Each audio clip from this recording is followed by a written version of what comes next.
Hello everyone, success की के YouTube channel में आप सभी का स्वागत है। उम्मीद है आप लोग अच्छे होंगे और अपनी तैयारी भी अच्छे से कर रहे होंगे।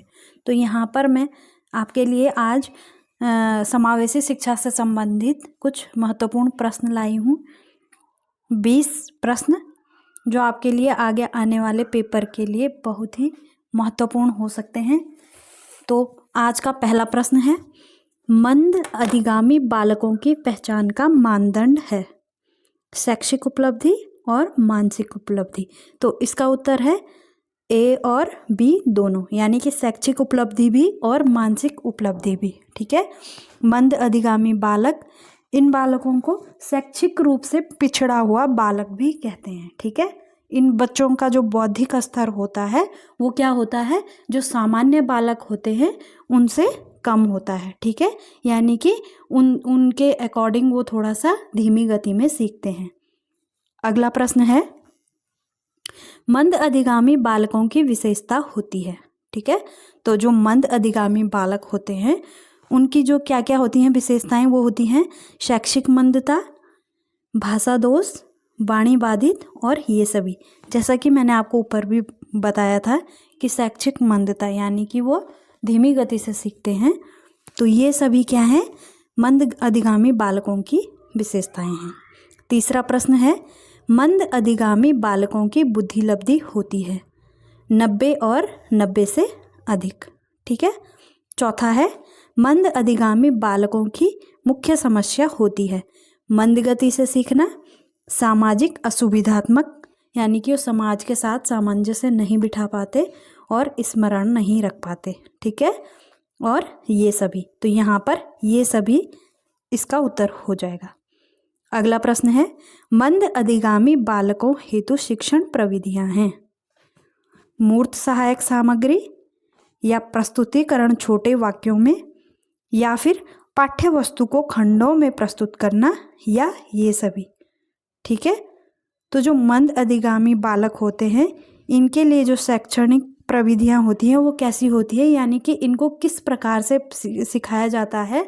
तो इनको जो पाठ्य वस्तु होती है उसको क्या करते हैं, खंडों में विभाजित करके इनको पढ़ाया जाता है। ठीक है, यानी कि इनको छोटे छोटे हिस्सों में कोई भी पाठ्य वस्तु है उसको इस तरह से पढ़ाया जाता है।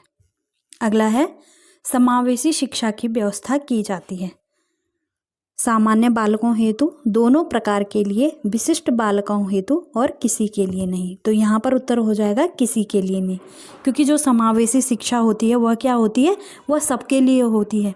वहाँ पे सामान्य बालक भी पढ़ते हैं और जो विशिष्ट बालक होते हैं वो भी पढ़ते हैं। तो यानी कि यह सब बच्चों के लिए होती है, यहाँ पर समान रूप से शिक्षा दी जाती है, इसीलिए इसको समावेशी शिक्षा कहते हैं। ठीक है, अगला प्रश्न है, विशिष्ट शिक्षा की व्यवस्था की जाती है प्रतिभाशाली बालकों हेतु, असमर्थी बालकों हेतु, बाधितों के लिए, या इन सभी के लिए। तो जो विशिष्ट शिक्षा की व्यवस्था होती है वह क्या होती है, प्रतिभाशाली के लिए भी होती है, असमर्थी बालक के लिए भी होती है और बाधितों के लिए भी होती है। तो यहाँ पर जो उत्तर हो जाएगा वो होगा ये सभी। ठीक है, सबके लिए प्रतिभाशाली ये विशिष्ट शिक्षा की व्यवस्था होती है। ठीक है, अगला प्रश्न है, विशिष्ट शिक्षा के लिए आवश्यकता होती है। तो जो विशिष्ट शिक्षा है उसके लिए आवश्यकता होती है विशिष्ट शिक्षकों की। ठीक है, ना कि डॉक्टर, मनोवैज्ञानिक, इन सभी की। तो यहाँ पर जो उत्तर हो जाएगा वो हो जाएगा सी। अगला प्रश्न है, स्वामित्व अधिगम का प्रत्यय दिया है। तो जो स्वामित्व अधिगम का प्रत्यय है वह किसने दिया, हर्बर्ट ने, इटार्ड ने, या BS ब्लूम ने। ठीक है, तो यहाँ पर जो ये प्रत्यय दिया है ये इसका एक गलत आंसर लगा है BS ब्लूम ने। ठीक है, अगला प्रश्न है, शिक्षा के मुख्य आधार होते हैं। तो जो शिक्षा के मुख्य आधार होते हैं वो होते हैं दार्शनिक आधार, मनोवैज्ञानिक और सामाजिक। तो ये तीनों क्या हैं, शिक्षा के आधार हैं। अगला है, अस्थि बाधितों को कहते हैं शारीरिक रूप से बाधित, अपंग बालक, या दोनों ही। ठीक है, तो जो अस्थि बाधित होते हैं उनको क्या कहते हैं, यहाँ पर इसका आंसर है कोई नहीं। ठीक है, अगला प्रश्न है, अस्थि बाधित बालकों को शिक्षा दी जाती है। तो जो अस्थि बाधित बालक होते हैं इनको मुख्य धारा में शिक्षा दी जाती है। 13वां प्रश्न है, भारतीय पुनर्वास परिषद की स्थापना हुई थी। तो भारतीय पुनर्वास परिषद की स्थापना 1993 ईस्वी में हुई थी। अगला प्रश्न है, अस्थित बाधितों हेतु संस्थान स्थित है।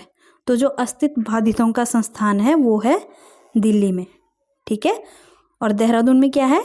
देहरादून में है दृष्टि बाधित संस्थान, ठीक है।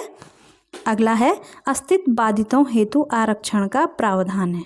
तो यहाँ पर जो अस्थित बाधितों हेतु आरक्षण का प्रावधान है वो है कोई नहीं, न 2%, 3% या 4%। तो इसका आंसर हो जाएगा यहाँ पर डी वाला। आगे चलते हैं। विशिष्ट बालक का संबंध है निष्पत्ति स्तर से या फिर सामाजिक स्तर से या आर्थिक स्तर से। तो इसका आंसर हो जाएगा ए, बुद्धि स्तर से। अगला प्रश्न है, सर्वप्रथम बुद्धि लब्धि IQ का प्रत्यय दिया था। तो जो IQ का प्रत्यय दिया था वो दिया था विनय साइमन ने, ठीक है। बी वाला आंसर ठीक हो जाएगा। अगला प्रश्न है, विशिष्ट बालक से तात्पर्य है। तो जो विशिष्ट बालक होते हैं वो कैसे होते हैं? प्रतिभाशाली, उच्च बुद्धि लब्धि वाले या सृजनात्मक। तो ये सभी क्या होते हैं? विशिष्ट बालकों की विशेषताएं होती हैं, ठीक है। या विशिष्ट बालक से मतलब जो विशिष्ट बालक होते हैं वो इस तरह के होते हैं। टर्मन के अनुसार विशिष्ट बालक की विशेषता है तो उत्तम शारीरिक विकास, बौद्धिक विकास और शैक्षिक विकास, और ये सभी, ठीक है। तो ये सभी क्या है? एक विशिष्ट बालक की विशेषताएं हैं। तो यहाँ पर डी वाला आंसर सही हो जाएगा। अगला प्रश्न है, प्रतिभाशाली बालक की समस्या होती है परिवार में समायोजन, समाज में समायोजन और विद्यालय में समायोजन। तो यहाँ पर आंसर हो जाएगा डी, ये सभी। और आज का अंतिम प्रश्न है, प्रतिभाशाली बालक की विशेषता होती है मौलिक चिंतन, शब्द भंडार अधिक बोधगम्यता शक्ति और ये सभी। तो ये क्या है? प्रतिभाशाली बालक की विशेषताएं हैं, ठीक है।